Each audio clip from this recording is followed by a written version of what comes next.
Hello, everyone. Welcome to Talking Logistics, where we have conversations with thought leaders and newsmakers in the supply chain logistics industry.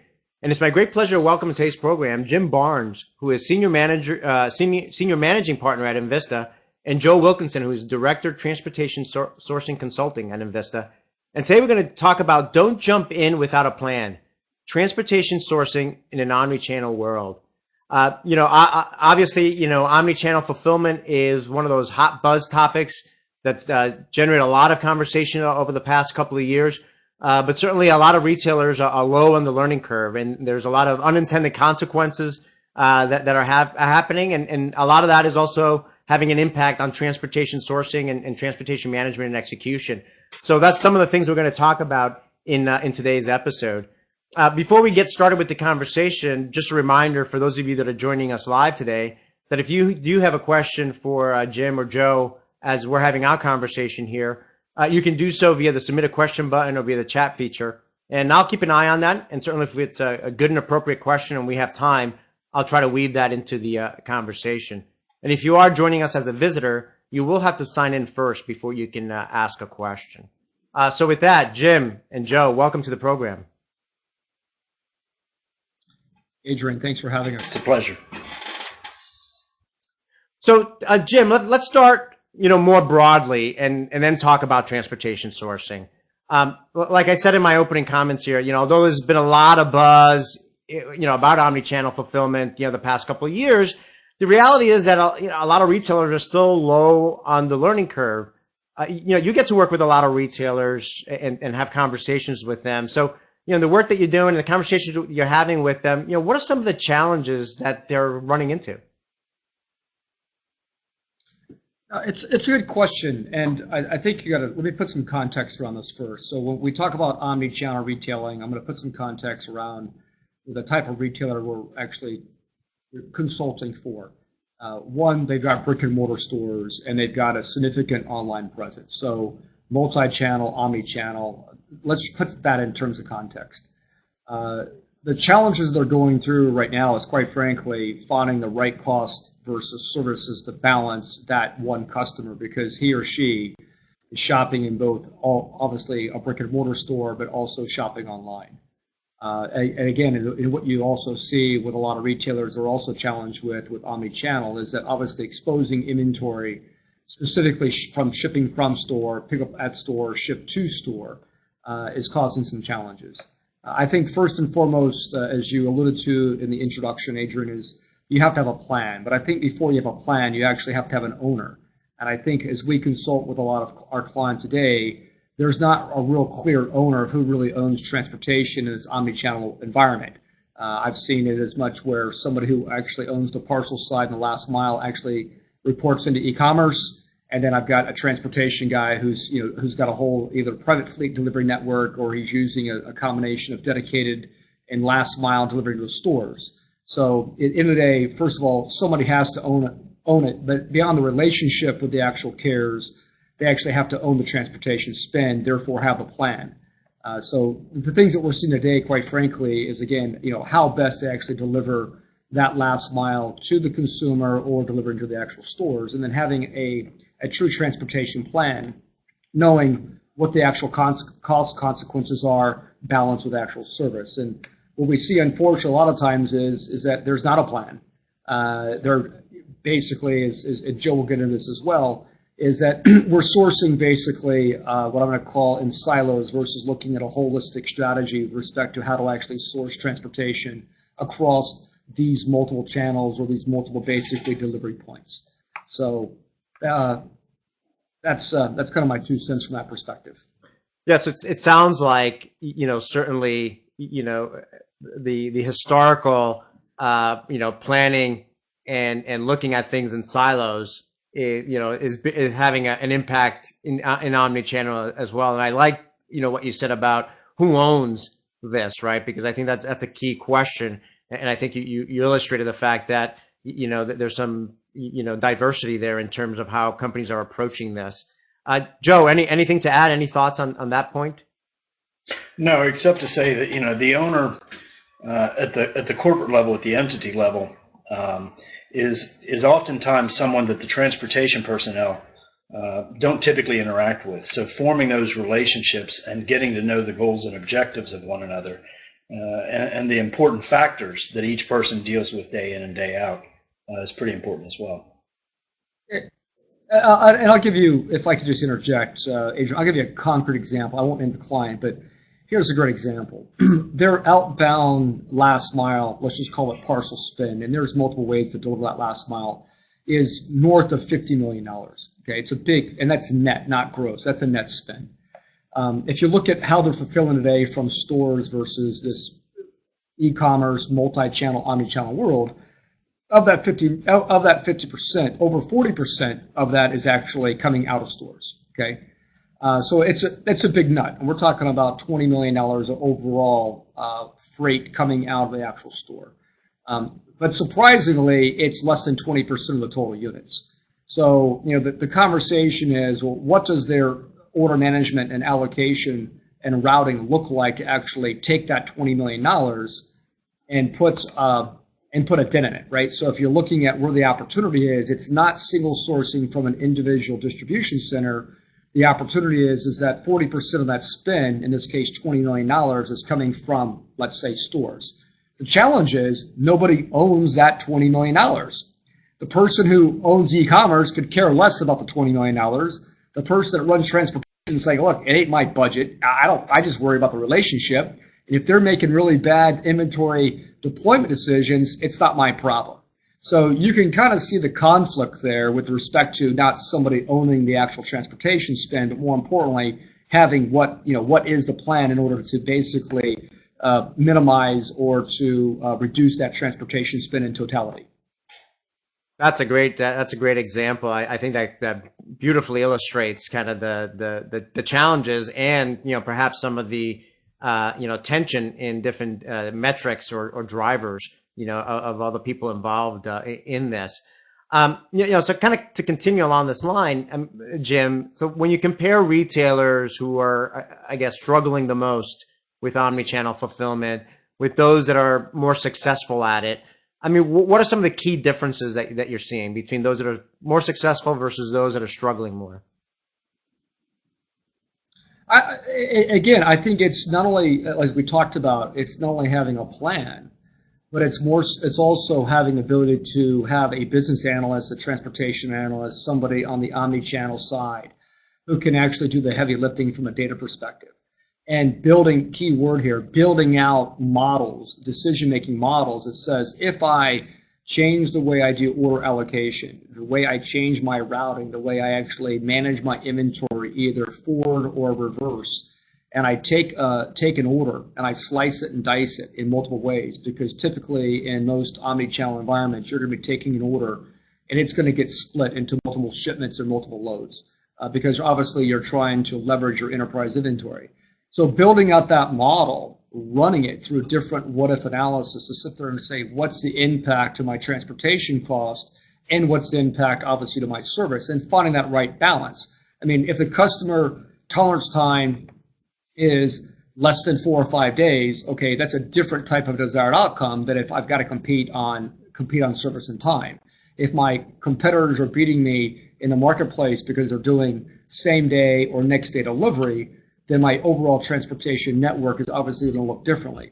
But regardless of what the desired outcome is and how you're competing on time or on cost, I think it's more importantly to be able to run that through a transportation network model and be able to rate the actual shipments down to a pound level and do that what-if analysis. And I think to answer your question specifically, retailers who get it, aka Amazon, a lot of time, a lot of energy, right, spending on data and fact finding and making what I call a fact-based decision making versus just basically, throwing it up in the air and going, what's the desired outcome, without actually knowing the desired outcome before they actually start down that journey. So that's the difference. Best practice is customers will spend the time to analyze it. The wrong practice is not having a plan or a model going into it before you actually start to execute. Great points, Jim. And I want to get back to that point a little later about, what it means to have a plan. But Joe, let's take it down and look at it from a transportation perspective now, kind of take a closer look at that. How is omni-channel fulfillment, affecting transportation management, especially transportation sourcing and execution? Well, I think what you have to understand, a lot of the shippers that we work with, they think this is a revolutionary thing, and it is in a lot of ways. But sourcing is sourcing. The key to omni-channel sourcing isn't that it's a different sourcing model. It's that you have to understand what your goals and objectives are. You have to understand that you're talking about a different model. And you have to take, you can't just take your baseline data set, your baseline requirements, and take them out to bid and expect to be successful. You have to, as Jim, continues to mention about the plan, you have to take that plan and adjust what you're sourcing based on where you're going to be 12 months, 18 months down the road. So you want to make sure that you're sourcing for the right thing, that your requirements are set up to meet the needs of your new omni-channel model. And to continue on the last point, Jim and I are reversing roles a little bit. He's talking about analytics. I'd like to take a step back and say, the thing that differentiates those who are doing well from those who are maybe struggling a little bit, is a commitment to change. We've got a lot of times we're dealing with people who have been in the transportation function for 15, 20, 25 years, and they seem to just want to sharpen the pencil when it comes to transportation in an omni-channel world. It's not going to work. You've got to understand that we're talking about a completely different model. Ship to store, ship from store. These are different concepts than they've dealt with before, and they have to wrap their minds around it before they can develop a sourcing strategy that's really going to work. Jim, and any additional thoughts on that? No, I mean, to kind of echo what Joe said, I think there's part of it is evolutionary, right? So when you look to source, you can source what I call as is processed, which is today. You're going to squeeze the washcloth. You're going to basically benchmark those carriers as it relates to the as is process today. But if you're really going to move the needle, it's going to take new thinking, and it's going to not be just simply evolutionary. It's going to be revolutionary in terms of the way you think about how to fulfill in this omni-channel environment. So again, when I'm shipping from a distribution or a 3PL into my stores, or if I'm shipping from a distribution center or 3PLs, or quite frankly, even drop shipping from a vendor to my e-commerce customer, you've got to look at the collective spend and the collective moves from origin to destination and understand what's the decision that's driving that different OD pair. And then once that's done, then go back and evaluate what that long-term sourcing strategy looks like based upon that plan. And I would say you probably don't want to have one plan. You're probably going to have evolving plans. So you're just not going to get there overnight. It's going to be a progress, right? Which again is going to take some time. But not knowing where you're going, it's sort of like having a roadmap. You just don't. Well, maybe you do that in today's world, because we've got GPS. But back in the old day, I just wouldn't basically start going across the country without a map, right, and having a plan. Today, it's a little bit different. I just plug in my GPS along the lat, and I'm there. But the point is that you have to have that roadmap. And that roadmap's going to change as well, because business is going to change.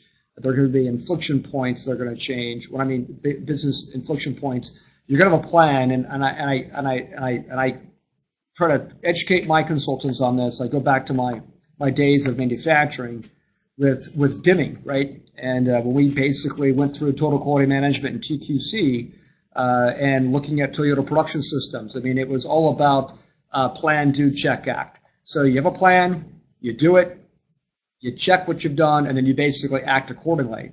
And what I find a lot in a lot of retail-centric companies, they don't really use a dimming wheel. It's like, let me throw it up against the wall, hope it fits, without actually knowing what that desired outcome is. And I think the message, at least in this particular session, Adrian, is have a plan, work the plan, and then basically once you work the plan, make sure you've got a checking mechanism in place with the right measurements, and then act upon it if you don't get the appropriate desired results. And that's really the genesis of what we're saying. Yeah, and I'd like to throw in one other thing there. And what Jim was saying kind of reminded me of it.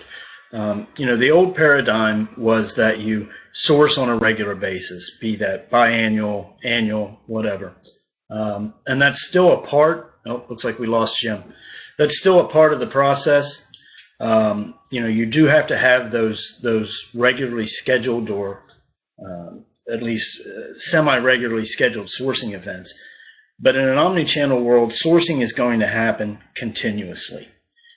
Your network is going to change, your shipping patterns are going to change, your customer demands are going to change, and you need to be out there looking at your options, looking at the different carrier service offerings, look at evolving carrier networks to find solutions that are going to fit in with your plan. That's what omni-channel really is. It's a customized solution that you develop to meet the specific needs of your customers.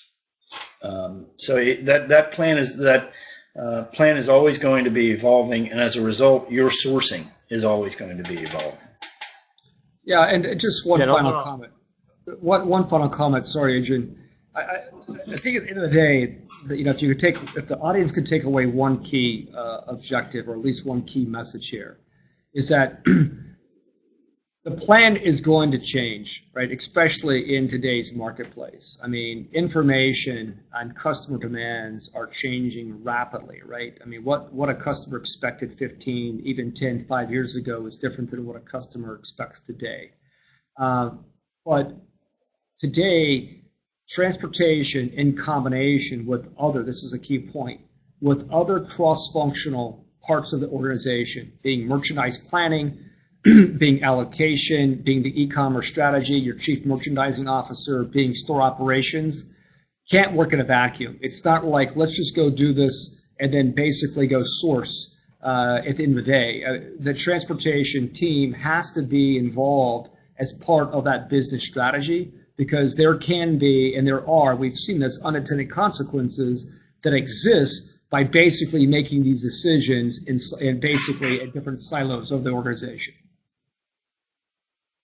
No, all great points, and I agree. And kind of building upon the discussion there in terms of desired outcomes and kind of moving the needle, if you will. Joe, let's take it back a little bit to transportation. When you're talking about that, again, desired outcomes in terms of measuring, how well the plan is working, whether you need to make changes to the plan. Obviously, metrics come into play. What are some of the key metrics? Are there new ones perhaps that companies need to have in place to make sure that they're kind of meeting their objectives, their desired outcomes? There absolutely are. I mean, you don't want to take the classic metrics and throw them out the window. Most of those still apply. But again, the key to developing metrics to measure the success of your plan or the implementation of your plan are based on the goals and objectives of your plan. One of the key metrics in most omni-channel operations are order to delivery. What's your transit time? Not ship to delivery, but order to delivery. There are others. I mean, you can look at your service level utilization. You can look at the utilization of your ground footprint. You can look at how close were you to meeting your routing strategy. These are all KPIs and metrics you can measure, and those are common ones. But I would say the key to this is finding out what you're trying to achieve and then develop customized metrics for your situation. We talk, and we'll talk again later in the conversation about best in class, but quite frankly, I think that's an overused term. What we're finding in omni-channel is if you're doing this correctly, your class is a class of one. These are very customized strategies. Again, your perfect customer is different from everyone else in the world's perfect customer. So what you need to do is build a customized plan. That plan is going to be customized. As a result, your metrics are going to be customized. That's a great point. Jim, any thoughts on that? Yeah, I mean, I think a key metric, regardless if it's best in class or new, is just I'm always flabbergasted when I walk into a retailer today that's got, again, brick and mortar and e-commerce fulfillment, and they don't really understand their total cost of of ownership or that total cost of that order. So what ends up happening is they ship the e-commerce order, they know the item cost, they think they understand the gross margin, but when they actually get the big UPS bill at the end of the week, and or the way they actually end up reconciling it in the month, they're like, holy cow, we gave away free shipping in the month of November, and our targeted 32% gross margin just went out the window because I just subsidized I'm making up a number here, $3 million of freight spend. Again, and they're like, they're scratching their head going, well, why do we lose money? The conversation really needs to be, if you're going to subsidize freight because you're trying to basically generate market share and create customer loyalty, you better understand what that cost of freight component is going to be in that particular total order cost. So again, I use the infamous example. It makes no sense to ship a boat anchor from the West Coast to the East Coast unless that's a VIP type customer. I'll back order it, right? I'll tell the customer to back order the item, or quite frankly, what I'll do is it's better for me to give them a $10 gift certificate and say, hey, I'm sorry, it's back ordered. Here's $10 than it is to ship a boat anchor for $125 across the country. So again, these tactics and doing this analysis up front, and again, I think, not to be redundant, but having a plan and a model going into these types of situations is what we're saying is mission critical, Adrian. Yeah, and to your point, Jim, we see situations every day where customers are still, I should say shippers, are still calculating the cost to the customer of shipping based on the value of the product, based on factors other than what that is going to cost our shipper to move that product. That's all well and good unless you're sending, diamond rings and cement blocks, in which case you're upside down. And you're losing sales where you want them, gaining sales where you don't. And it's just not a good model. You've got to be able to calculate and pass through that cost in a real-time rating environment. So, let's kind of go back to the plan here. We've been, and Jim, you've already perhaps answered part of my question here, throughout the conversation here. But as a way to kind of wrap up the thinking and the advice around developing a plan, I think the message is clear, right? You don't want to jump in without a plan. But what are some of the key factors that retailers need to consider, companies need to consider when developing their plans, and who needs to be involved? Yeah, I'm probably going to take a little bit of a different angle on this because I'm not a sourcing expert. That's why I have Joe. I am more of the strategist when it comes to looking at holistically end-to-end total cost of supply chain from end to end, and then get us extra money out of our carrier base. The key, at least for me, is looking at ultimately how you deploy inventory in the supply chain. Okay, where does that inventory, Adrian, sit? Is it sitting forward? Is it sitting backward based upon different demand variability? And I'll give you a great example in terms of the transportation strategy. So we have a very, very large general merchandising supplier with well over 4,000 stores. And they've got multiple types of products, general merchandising to pharmaceuticals, over-the-counter, and pharmacy type deliveries. Here's what they found, right? So the point is the transportation and the sourcing were an outcome of the actual strategy based upon demand signals at point of sale. So what they do very creatively, and I love this, is that they use a combination of both static and dynamic routes. The stores, for the most part, get one delivery per week. That's it. And it's going to be an LTL move or a multi-stop truckload where I'm talking anywhere between 5 to 8 pallets of merchandise on that 1 week per delivery, depending upon store size and if they're doing new product sets. But what they do very creatively, and again, that mode of transportation is a combination of dedicated and private fleet going into that particular store delivery network. They are dynamically polling point of sale real time. And by doing such, they are then dynamically moving inventory from the forward logistics distribution centers to that store. But they don't use a dedicated network of the private fleet. They actually use a parcel carrier. But to give you an idea of volume, we're talking about moving 60 pallets a week on my dedicated carrier network or my private fleet. But then that parcel is basically less than a pallet. It's 20, 30 cartons of the mission critical items that are selling that I need to put back on shelf depending upon where they're at in their life cycle. Does that make sense? So what they've done, Yep. and it's a best practice, they've looked at their demand signals and they've segmented their inventory based upon items in their life cycle. Is it on promotional, and it's at the end of its life cycle, or it's at the beginning of its life cycle, and they have then tailored their transportation network and the carriers that they use to get them back on shelf, so they're basically not losing a sale, which obviously they're interested in their sell-through rate for those items, but they're also interested, obviously, in not losing gross margin. So again, the transportation, it's not the tail wagging the dog,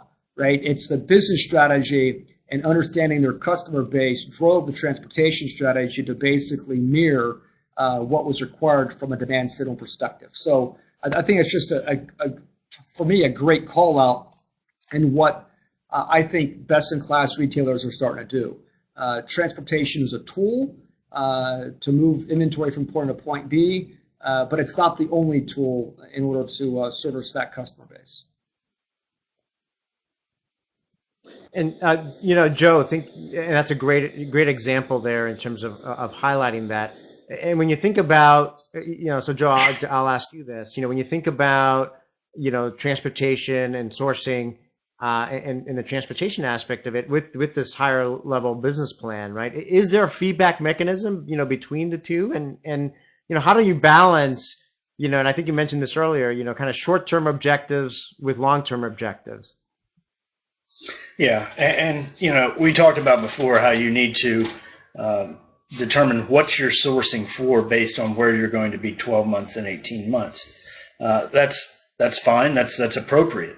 But what that really means is you've also got to look at what you're doing now. You've got talking about striking a balance.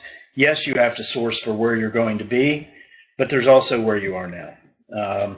So what we do and what we would recommend is our analyses, our strategy, our plan for a sourcing engagement. We do two different scenarios. Based on where you are now, we analyze based on that. Based on where we intend you to be in 18 months, and we analyze for that. That way we can see what our outcome should be based on both of those scenarios. And we measure on a monthly basis the outcome based on those milestones, based on anticipated cost savings, based on your routing strategy, and we measure against both where you are, where we intend to be in 18 months. And what we should see is a shift between the accuracy of where you are to where you should be. It should shift from one scenario to the other over time. And measuring that and managing that and monitoring that every month is, I talk about best practices. That's probably one of the key best practices, one of the key takeaways from this call is if you can't measure how you're achieving versus your plan, versus your strategy, then you're just guessing.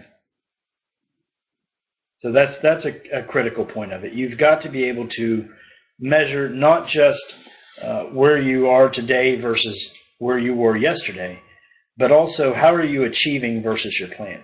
What is your outcome versus where you expected to be today? And real quick, Adrian, back to the example that I gave about the particular retailer using two modes to deliver the stores. Had I just simply used a cost per hundredweight or cost per pound metric, I would have said there no way in heck am I ever going to use a parcel network to deliver that 25 or 26 cartons. It's going to have to wait till next week.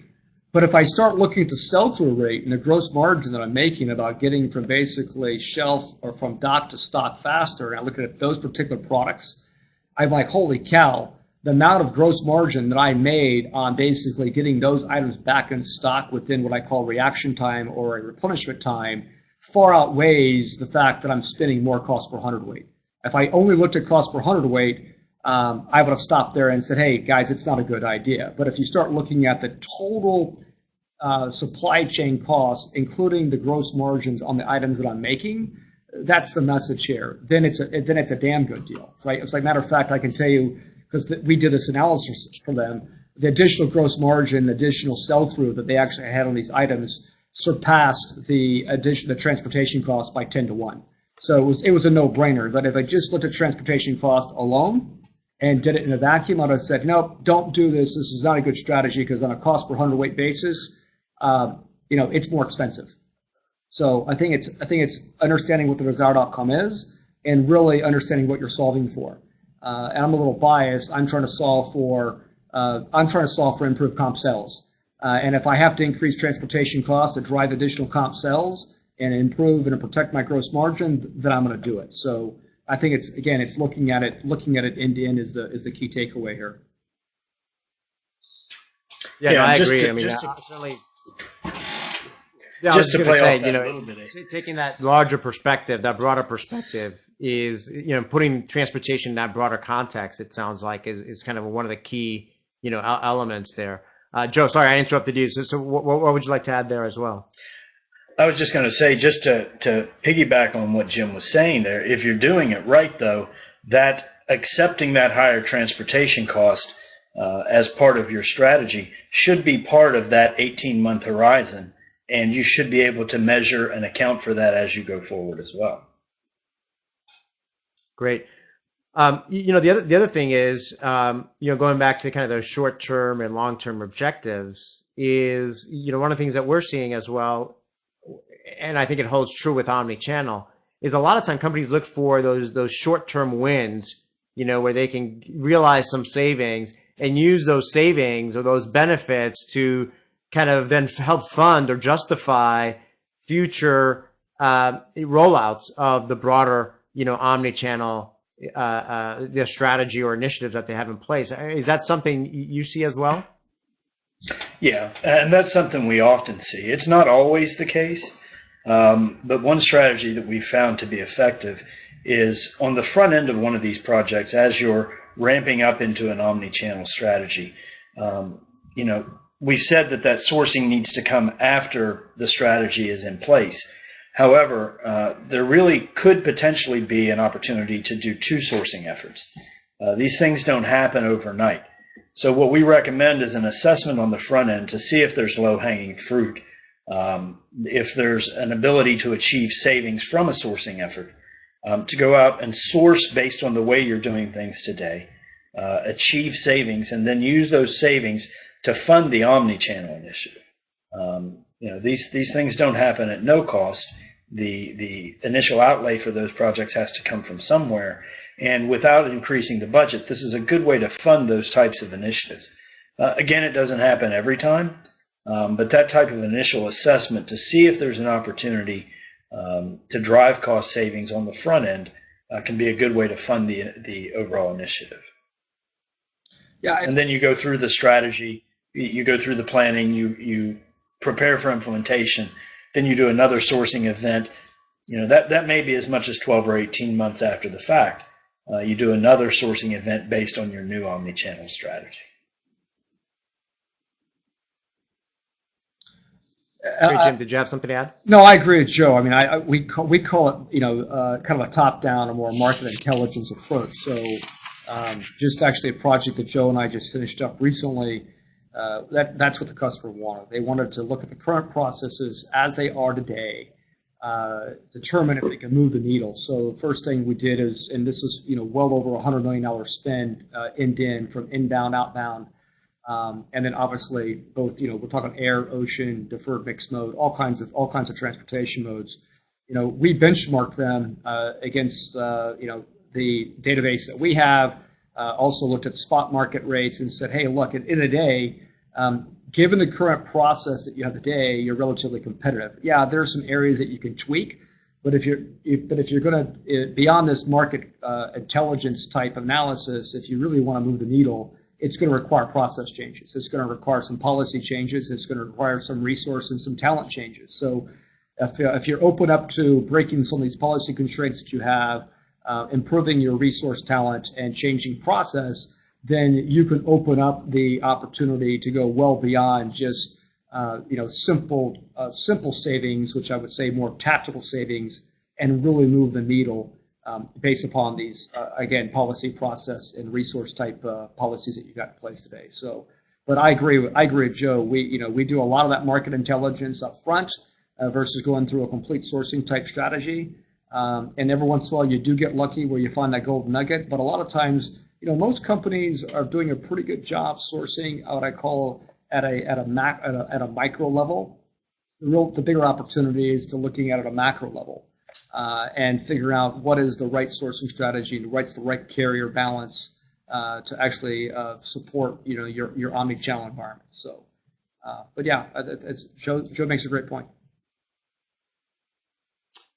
Well, great, gentlemen. We're kind of running short on time here, so I'm just going to go, to my last question here, and kind of as a way to summarize and wrap up. And Jim, I'll start with you, and then Joe, you can add your thoughts as well. So what questions should retailers ask, to assess, whether their approach to transportation sourcing in an omni-channel world is best in class? And you touched upon that earlier, Joe, whether best in class is the right terminology for that, but whether it's a leading practice perhaps or a good approach versus whether they need some more work to do in that area. I think we've hit on most of the key takeaways here, which is again, have a plan, work the plan, right, and be able to model it and understand what the desired outcomes are before you actually get into execution, and then once you. Looks like we lost their Jim there. So Joe, why don't you tackle that, and then we'll work in Jim when he gets back on camera. Sure. From my perspective, I've got a few things that shippers can do for a gut check on that. The first one is, what sourcing comes down to, at least on these front end projects, are am I paying the right price? Am I right priced in the market? I can hear you, Jim. You want to go ahead with what you were saying, then I'll jump back in? Jim? I think Jim's frozen again. So, how do you know if you're right priced? The only way to know that is to get an external view. Shippers are by nature insular. They know what they're paying. Many times they don't know what the market as a whole where the market level prices are. So they need to find a method to check that. The other key thing are my requirements set up right, or am I even sourcing based on requirements? We run into shippers constantly who are taking an RFP out to bid, and essentially what they're doing is possibly giving the carriers a package or shipment distribution.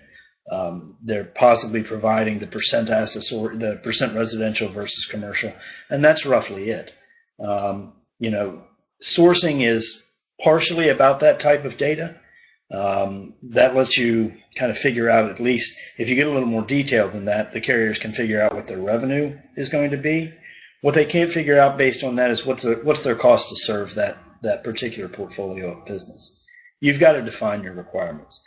And too many times we come into a shipper and we're having a conversation about requirements, and we'll come up against one that's going to drive a lot of carrier cost. And we ask the question, why is this a requirement? And the answer is, well, this has been our requirement of 10 years for the last 10 years.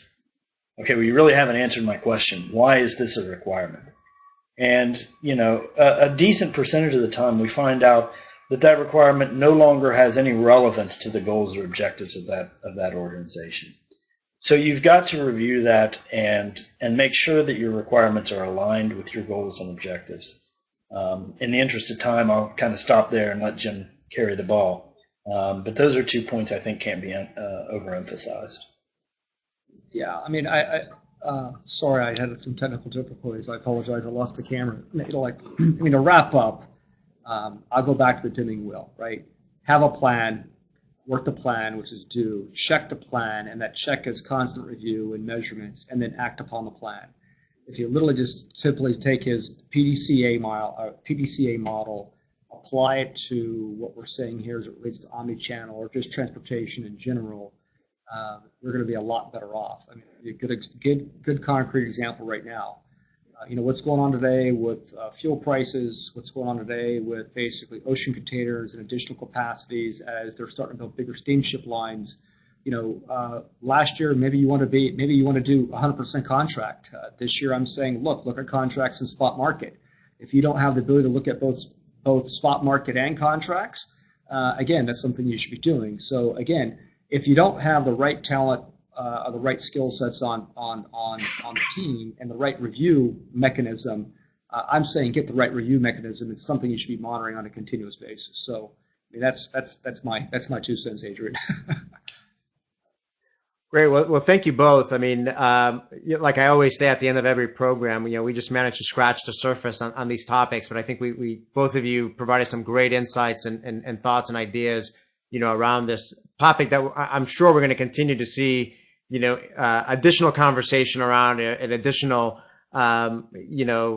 developments in not only this year, but certainly over the next few years. So thank you both again for taking time out of your busy schedule to be with us today, Jim and Joe. My pleasure. Thanks, Adrian. Appreciate the opportunity. Really do. Thanks. And, for those of you that are joining us live, thank you again for making the time to join us today. And if you're watching this program on demand, if you've got a question for Jim or Joe, you can find this episode on talkinglogistics.com and post a question or a comment there. And I'm sure Jim and Joe will be happy to answer via that platform. So again, thank you very much for your time and look forward to seeing you in a future episode of Talking Logistics. Have a great day.